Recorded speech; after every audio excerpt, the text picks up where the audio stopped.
What's up, guys? Welcome back to another video. Hope you're all doing well today. So today I am playing, let me just make sure I get the name of this right. It is the MB52 Bitburger Racing Team Supercross track, made by MB52. MB is, he's a fairly high-level rider on MX bikes.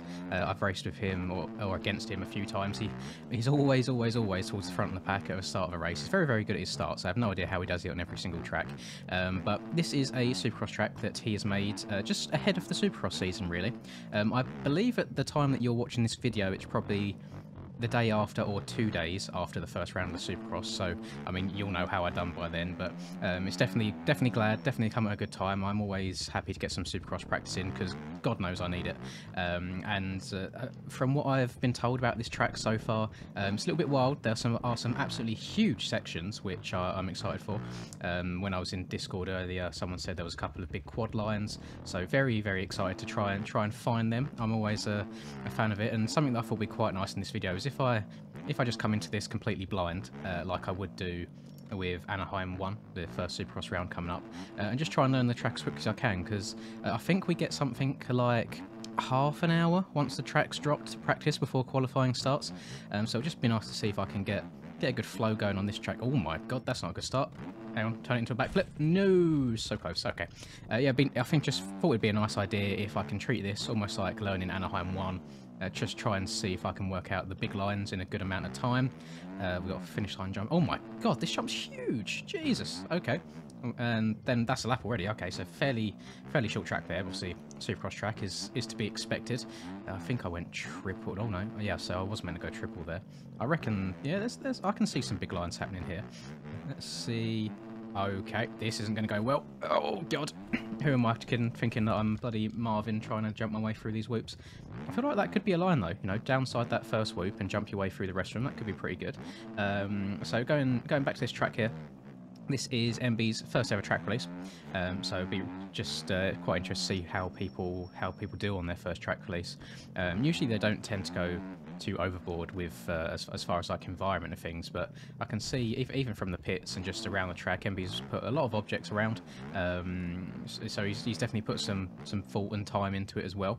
And I feel like the track rings a bell from somewhere. I can't quite put my finger on it, but just it feels like something that I've ridden before, or at least it might be based off another track. I'm sure I'll work out eventually. But oh god, so first thing that I've noticed straight off the bat, some of these jumps they're quite peaky. So obviously that means you get a hell of a lot of air time, which is probably why some of these massive lines are viable. Obviously in turn, there's a whole different skill set that comes when you're doing or hitting jumps like this. A lot of it comes down to just soaking the jump up, but just doing it at the right time. It's crazy the difference will make. That if you go up the face of the jump and sit down just at the right time, you'll soak the bump up. Exactly like you do in real life, that you see the professionals kind of just absorbing the bike with their knees on the takeoff of a jump to stay low. The exact same thing applies in bikes, and I quite often see people asking like for scrub tutorials and this, that, and the other. And I have no idea how I'd go about explaining actually how to scrub someone. But if there's one tip I could give you, which is what I'm trying to ingrain into Charlie at the moment as well, whilst I'm teaching him the ropes of bikes, is just as you get to the lip of the jump, just sit down a little bit, or even lean forwards as you're sitting down. Don't chop the throttle when you sit forwards, because then you'll go straight over the bars. But you'll notice that you do go a lot lower than usual, and it's quite scary actually how much time it saves. I didn't realise it until I started playing with Charlie and seeing him just hitting a jump normally, you know, just stood up hitting a jump as you would, not scrubbing it or anything. It's actually crazy the amount of time you save on this game just by scrubbing and staying lower. So if you are one of the people that's fairly new, or new to Supercross as a whole, or anything really, I mean it can be applied to Nationals just as much as Supercross. Definitely just give it a go. I mean don't go overkill straight away. Don't try and come bubba all of a sudden and stay absolutely flat, because you're never going to bring it back, and then you might just get disheartened and not learn anything. And what's this sign here? So I feel like you'd be able to step on from the outside there. I'm going to give it a go next lap, so don't hate me if I absolutely wad myself and eat poo. Let's hit this big boy again. Might be my favourite jump on the track. That really easy to get a bit sideways, which is always nice. So we just send this one as well, see what happens. Oh, okay, that was there's another quad without even realising.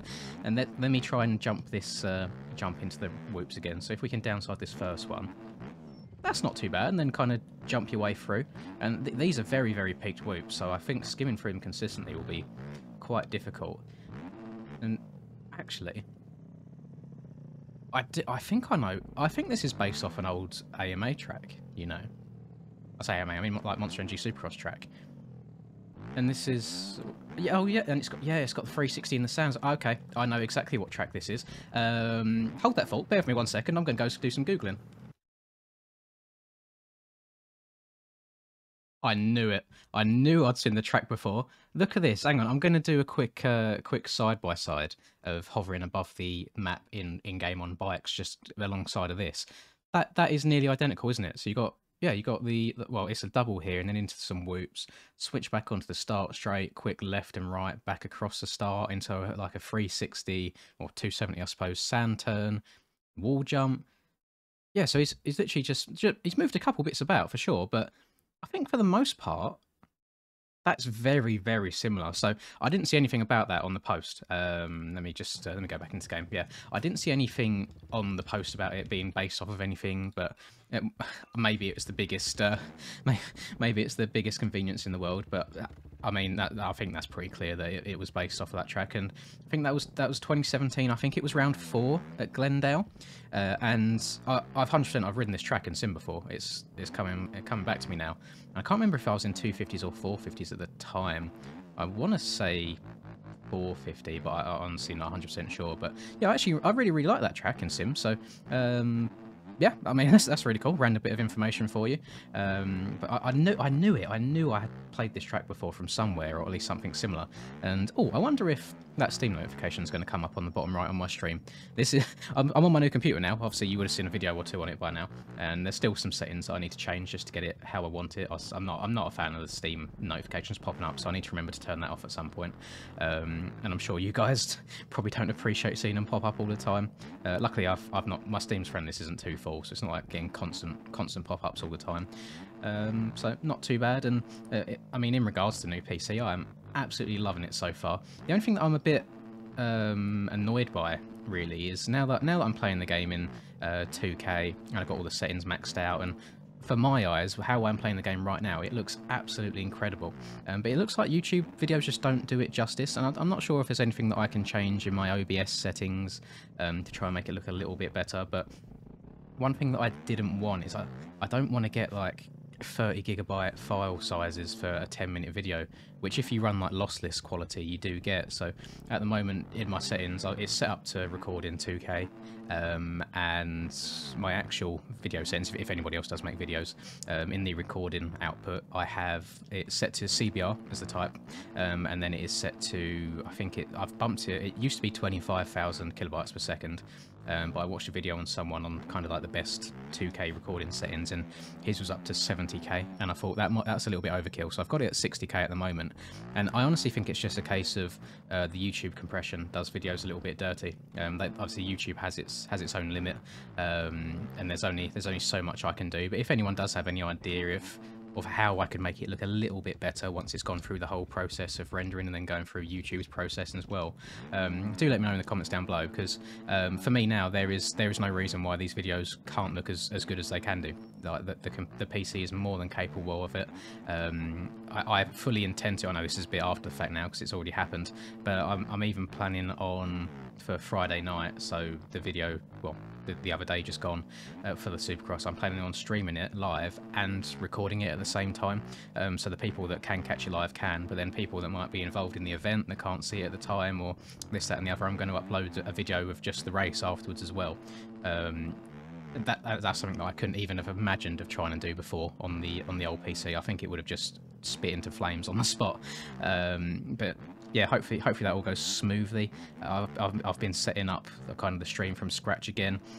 Went through Streamlabs Prime again now that I can actually handle all the notifications popping up on the screen and have no worries, and like life has just suddenly got a whole lot easier. And it's mad that I put off buying it for as long as I did. I'm one of them people that I hate spending money, but then when I do, it's like an unnecessary amount, if that makes sense. But at the end of the day, I'm happy with it. This PC is going to last me years, and it's, I mean, I have my second job on it. I do this for you guys. Obviously not full-time YouTuber at all, by any means. So I do this for you guys, and then even when I'm not making YouTube videos after work, I do this for fun as well, like playing other games. So I spend majority of my life on a PC anyway, so it only makes sense if I invest into it a little bit, and I just, yeah, I'm really, really happy. And I have you guys to thank for a lot of it, because it has just been YouTube money that I've saved up that has managed to buy this for me.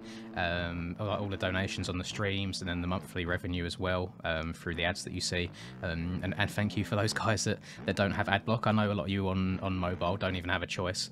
But yeah, I mean, I've been guilty in the past of running ad block on my PC, and I don't do that anymore. Just because as a creator myself, I kind of get it now, if that makes sense. So I'm just, that's kind of my way of giving back to other creators at this point, is to just leave ads on. It's not the end of the world if I have to wait 5 seconds to skip an ad to watch a video.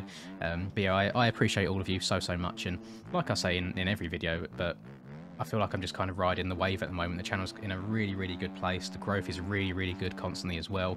And I'm just excited to see how long it lasts. I know this isn't going to be like a forever thing. I'm not going to be able to sit here and play MX Bikes forever, but there will certainly be other games that will become popular at some point, and hopefully you guys will stick around for me and not just MX Bikes. By no means is this a sign that I'm going to disappear within a couple of months. I will play MX Bikes into the grave probably.